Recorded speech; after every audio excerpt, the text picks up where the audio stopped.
El 5 de octubre de 2004, un martes por la madrugada en Carolina del Sur, la oscuridad cubría los caminos rurales, mientras los faroles de las pocas casas iluminaban el silencio de la noche. Entre arbustos, caminos de tierra y casas aisladas, Stephen Corey Bryant, de 23 años, caminaba con pasos medidos, observando, evaluando, buscando oportunidades. Su rostro reflejaba tensión, y en su mirada había algo más que nervios, una urgencia silenciosa. Durante semanas, Bryant había experimentado una creciente sensación de desesperación. Las deudas, la falta de empleo y la presión constante lo habían llevado a buscar soluciones extremas. Robos de casas, objetos de valor y dinero eran ya parte de su rutina nocturna. Pero esa noche algo cambiaría, algo que transformaría su nombre en sinónimo de miedo y horror. Nadie sabía de la intensidad de su planificación. Nadie conocía los lugares que había observado durante días, las rutinas de posibles víctimas o los objetos que tenía en mente robar. Pero en ese contexto de necesidad y tensión, sus actos iban a cruzar el límite de lo permitido, de la desesperación económica a la violencia extrema. Esa misma noche, mientras las luces de las casas parpadeaban y la brisa movía hojas secas, la sombra de Bryant se movía con determinación. Pasos sigilosos, miradas calculadas, una pistola robada recientemente bajo su brazo. Cada acción, cada decisión estaba cargada de riesgo y de una planificación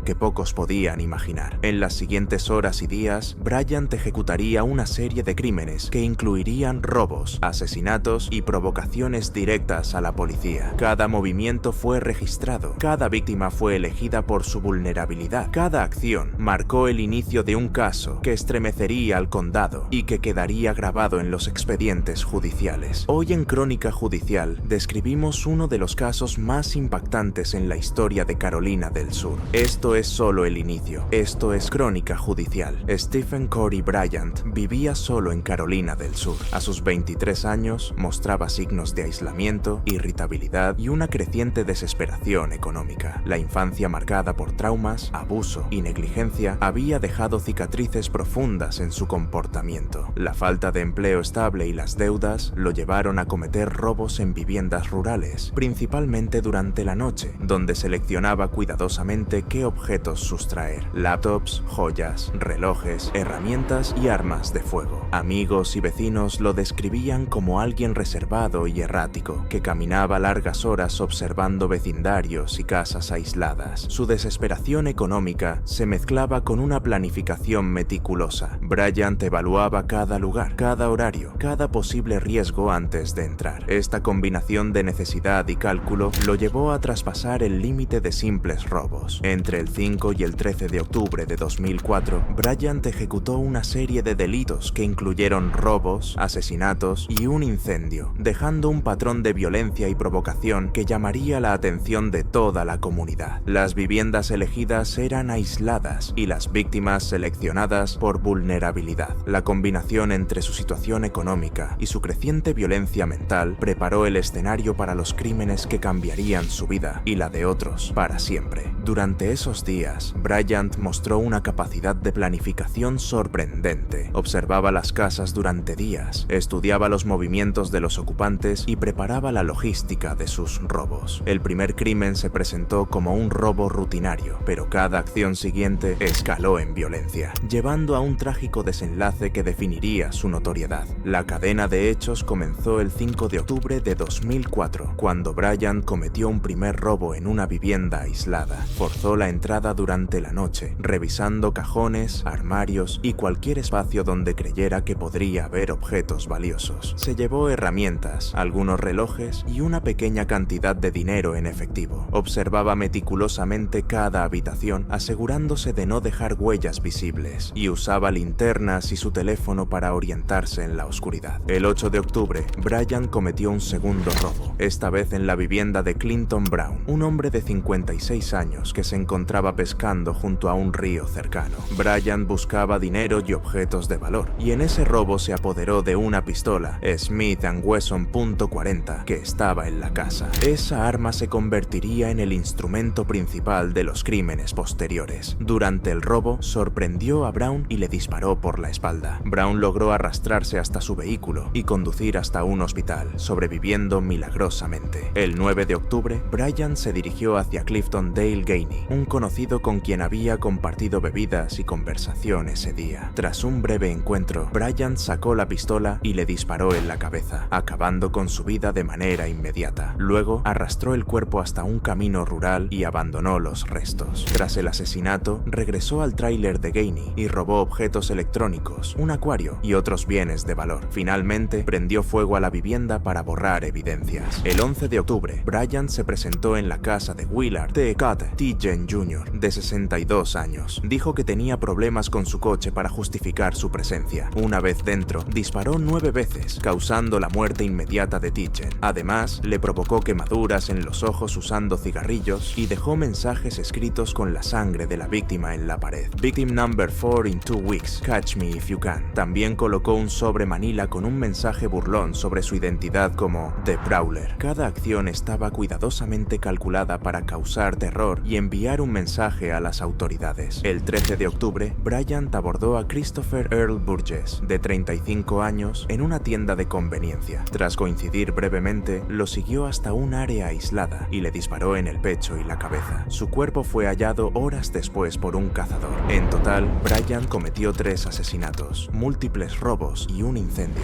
mostrando una violencia calculada y metódica. Cada movimiento estaba planificado, desde observar las casas, robar objetos de valor para satisfacer su desesperación económica, hasta dejar mensajes sangrientos que provocaban y desafiaban a la policía. Su precisión y crueldad dejaron un patrón claro para la investigación. Tras el hallazgo de los crímenes, la policía comenzó a reconstruir cada paso de Bryant. Analizaron cada casa, cada objeto robado, las rutas tomadas y los momentos exactos de los ataques. Las cámaras de seguridad y los vecinos ofrecieron testimonios que confirmaban la presencia de un hombre encapuchado merodeando las viviendas. Los investigadores encontraron coincidencias entre los robos, ventanas forzadas, destornilladores y herramientas coincidentes, y la pistola robada que luego fue utilizada en los asesinatos. Se identificaron patrones de movimientos. Bryant solía estudiar la zona durante días, observando rutinas de los ocupantes y evaluando posibles riesgos antes de cometer cada crimen. El cuerpo de Gainey fue hallado en un camino rural y el tráiler incendiado confirmó que Bryant buscaba borrar evidencia y dejar un mensaje. La casa de Tijen ofreció pruebas aún más impactantes: manchas de sangre, mensajes escritos en la pared y un sobre con amenazas veladas. Su provocación continuó al responder llamadas de la familia, diciendo que él era el Prowler y confirmando la muerte de Tijen. Cada elemento reforzó la premeditación y el nivel de planificación de Bryant. Christopher Burgess fue hallado en una carretera aislada y los registros telefónicos y de cámaras confirmaron la presencia de Bryant en la zona. La evidencia forense incluyó huellas, fibras de ropa y restos de sangre que conectaban a Bryant con todas las escenas. Los detectives también descubrieron que Bryant había robado objetos en cada casa para venderlos, confirmando que la motivación económica se combinaba con la violencia extrema. A medida que se acumulaban pruebas, la policía reconstruyó la cadena completa de crímenes: robos, asesinatos, incendio y provocación deliberada. Cada paso de Bryant fue minuciosamente documentado, desde la preparación hasta la ejecución y la huida. Finalmente, el patrón dejó claro que no se trataba de un accidente ni de un ataque impulsivo. Era el resultado de una planificación calculada y de una desesperación que se transformó en terror. Bryant fue arrestado poco después de los crímenes y enfrentó un juicio que conmocionó a la comunidad. La fiscalía presentó evidencia completa: fotografías, registros de cámaras, análisis de armas, registros telefónicos, testimonios de vecinos y familiares y los mensajes sangrientos dejados en la casa de Tijen. La defensa argumentó que Bryant sufría de traumas severos y daño neurológico, producto del abuso y la negligencia en su infancia. Alegaron que estas condiciones podían haber afectado su juicio y control de impulsos. Sin embargo, la evidencia mostró planificación: observar las casas durante días, robar la pistola, seleccionar víctimas vulnerables y dejar mensajes sangrientos. Cada acción fue deliberada y meticulosa. Durante el juicio, los testimonios reconstruyeron los hechos hora por hora: los robos, los asesinatos, el incendio en la casa de Gainey y la provocación directa de Bryant a la policía. La fiscalía enfatizó que su motivación económica no podía justificar la violencia extrema y que cada asesinato fue ejecutado con precisión. El jurado encontró a Bryant culpable de los 3 asesinatos, múltiples robos y el incendio. juicio. La sentencia fue de pena de muerte por el asesinato de Tietjen, consolidando la condena por los demás crímenes. La familia de las víctimas expresó dolor y alivio, reconociendo la justicia alcanzada pese a la tragedia. Con la condena firme, Bryant tuvo la opción de elegir la modalidad de ejecución y decidió la pena de fusilamiento, como era posible en Carolina del Sur en esa época. Según los informes judiciales, Bryant seleccionó esta forma de muerte consciente de su dramatismo y de la historicidad que representaba. La elección reflejaba tanto su personalidad desafiante como su necesidad de mantener control incluso en el momento final. La ejecución se llevó a cabo cumpliendo con todos los protocolos estatales. Bryant fue conducido al lugar designado, rodeado por funcionarios y observadores oficiales. La ceremonia fue breve y rigurosa, y la pena de fusilamiento se cumplió de manera inmediata y certera.